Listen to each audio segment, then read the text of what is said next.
नमस्कार दोस्तों, मैं पवन कुमार आपका इस YouTube चैनल में स्वागत करता हूं। हमारे इस YouTube चैनल ज्ञान केंद्र में आपका स्वागत करता हूं। सबसे पहले आज हम लोग शुक्राणु के संरचना के बारे में आज हम लोग जानकारी लेने वाले हैं। शुक्राणु की जो संरचना होती है वो किन किन भागों से मिलकर के बने हुए होते हैं, इन सभी चीज़ों की जानकारी आज के सेशन में हम आपको इस वीडियो में देने वाले हैं। देखिए, शुक्राणु मतलब होता क्या चीज़ है। शुक्राणु जो होता है मानव जनन की प्रक्रिया में भाग लेने वाला एक कोशिकाणु होता है, जिसके माध्यम से मानव जनन की प्रक्रिया संपन्न होती है। ये बहुत ही महत्वपूर्ण कोशिका का एक रूप होता है जो कि किसी भी जनन की प्रक्रिया को संचालित करने में सबसे महत्वपूर्ण भूमिका निभाता है। मानव जनन हो चाहे जंतुओं में होने वाली जितनी भी प्रजनन की प्रक्रिया होती है, उनमें शुक्राणुओं की भूमिका सर्वोपरि होती है। तो मानव जनन का मतलब होता है कि मनुष्य जब कभी भी अपने जैसे नए संतानों की उत्पत्ति करता है तो वहाँ पे ये जो नर और मादा भाग होते हैं उसमें शुक्राणु और अंडाणु इन्हीं दोनों की आवश्यकता पड़ती है। तो उसमें से जो शुक्राणु होता है वो नर वाले भाग का कोशिकाणु होता है, जो कि प्रजनन की भूमिका को निभाने का काम करता है। तो आज के सेशन में हम लोग यही शुक्राणु के बारे में क्या करना चाहते हैं, हम लोग जानकारी प्राप्त करेंगे कि इसकी संरचनाएं किस प्रकार से होती है और इसकी जो संरचना में जितने भी भाग होते हैं वो किन किन भाग पाए जाते हैं और कैसे इसका निर्माण हुआ है। तो आइए शुरू करते हैं। देखिए, आपके सामने जो बोर्ड पर जो चित्र दिखाई दे रहा है वो है मानव शुक्राणु का, कि जो मानव शुक्राणु है वो इस तरीके से दिखाई देते हैं। अगर बात करें इसकी संरचना की, तो इस संरचना में अगर हम देखें तो इसको चित्र के माध्यम से बताना चाहेंगे कि इस संरचना में जो भाग होते हैं वो मुख्य रूप से कितने भाग होते हैं, 4 भाग होते हैं। माने शुक्राणु की संरचना में इस 4 भागों का योगदान है। पहला है सिर, यानी कि जो पहला भाग है वो सिर कहलाता है।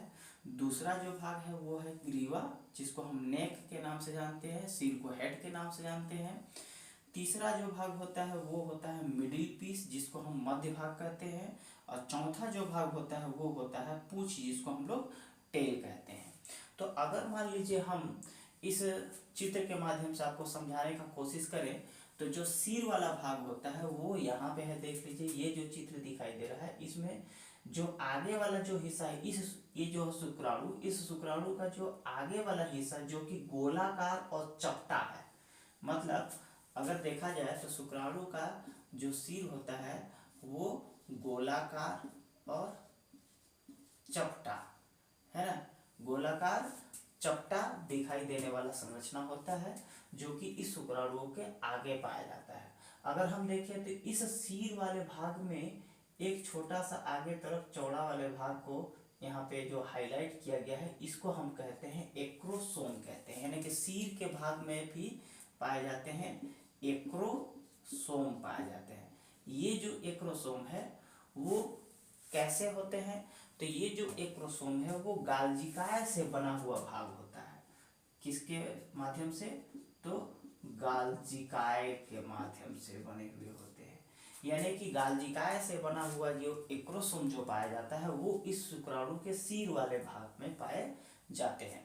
अब जरा हम देखें तो इस एक्रोसोम का क्या काम होता है।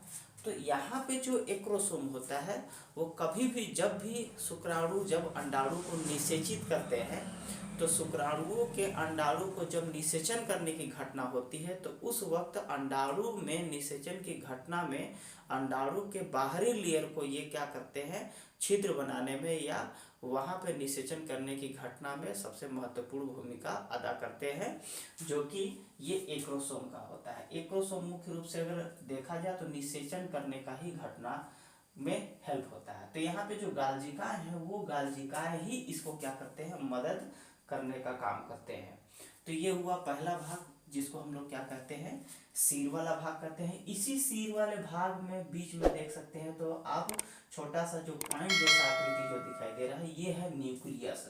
यानी कि इस सिर वाले भाग में ही क्या पाए जाते हैं, न्यूक्लियस पाए जाते हैं, जो कि अंडाणु के साथ क्या करते हैं, संयुक्त होकर के उसको जाइगोट बनाने अर्थात उसको युग्मक को युग्मनज बनाने में हेल्प करते हैं। क्यों? क्योंकि जब निषेचन की घटना होती है तो निषेचन की घटना में जो शुक्राणु से जो मिलने वाले जो न्यूक्लियस होते हैं वो अंडाणु के न्यूक्लियस के साथ क्या करते हैं, मिल जाते हैं, तब कहीं जा करके उनमें निषेचन की घटना के दौरान जाइगोट का निर्माण होता है, मतलब युग्मनज का निर्माण होता है। तो ये जो सिर वाला भाग है ना, इसमें इसके आगे वाले भाग को एक्रोसोम कहते हैं, जिसका निर्माण गाल्जिकाय से हुआ रहता है।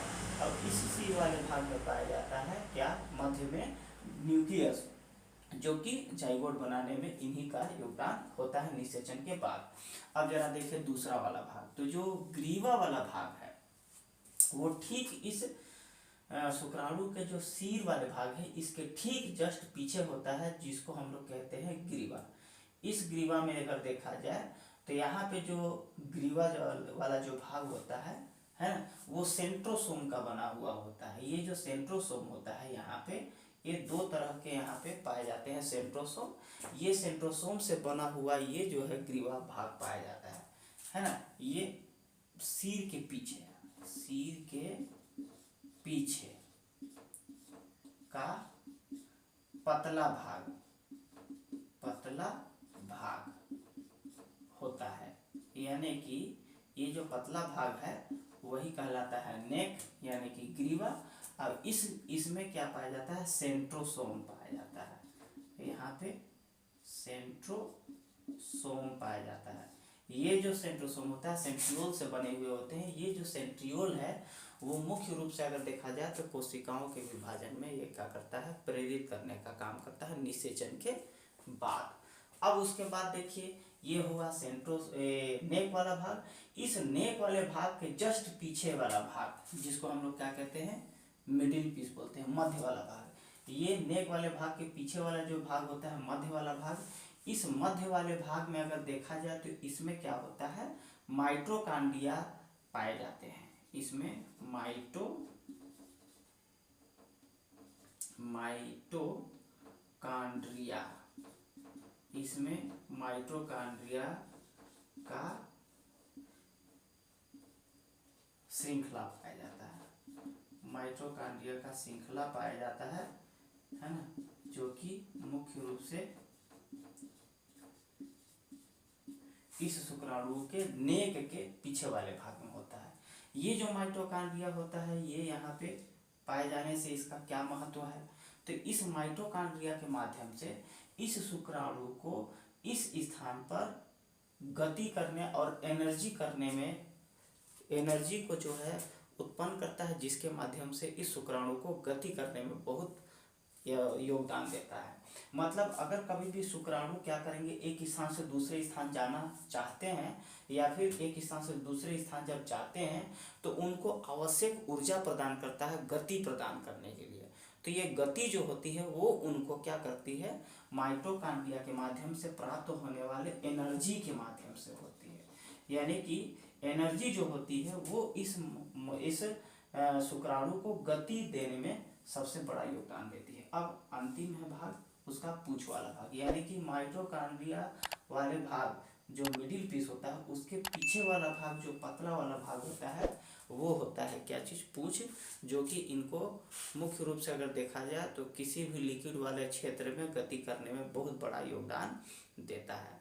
तो अगर मान लीजिए हम देखें तो इस शुक्राणु की संरचना में इतने चार भाग पाए जाते हैं। इन चारों भागों को जब आपस में एक साथ देखा जाता है तो ये एक नए शुक्राणु के रूप में दिखाई देते हैं।